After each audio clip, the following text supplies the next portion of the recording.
Ialana amin'ny fiverenandreo vokatra rapambolena sy ara-tsakafo izay aondrandreo mpandraraha ny ivelany ary indrindra isorohana amin'ny fatiantoka arabola mahazo ny mpandraraha dia nametraka laboratoire de micropolion ao amin'ny Institut Pasteur ny ministéran'ny fambolena ny fiompiana ary ny jono amin'ny alalan'ny tetikasa KAZEF izay vatsiny ny banky iraisam-pirenena vola sy ny vondrona Europeanina amin'ny alalan'ny Procom. Laboratoire voalohany naorina eto amintsika izy ity izay notokanan'ny sekretera jeneral'ny ministéran'ny fambolena ny fiompiana ary ny jono Tila Désiré nisolotenan'ny ministra niaraka tamin'ny masovoin'ny firenena frantsay miasa somonina eto amintsika. Tena zava-dehibe ho antsika mpamboly moa zany indrindrandrindra ministera zany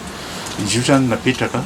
satria tsika manana olana zany satria lafo be mandefa an'io zany raha manao analizy io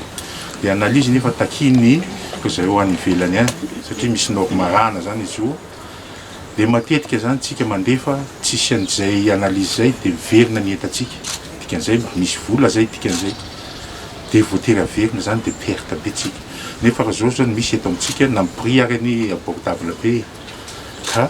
manentana antsika opérateur zany zay manana zay mandefa entana ny ivelany mba hanao an'izay mba hanaraka ny norme internationale zany amin'ilay izy fa tena misy tombony be azo zany amin'ilay izy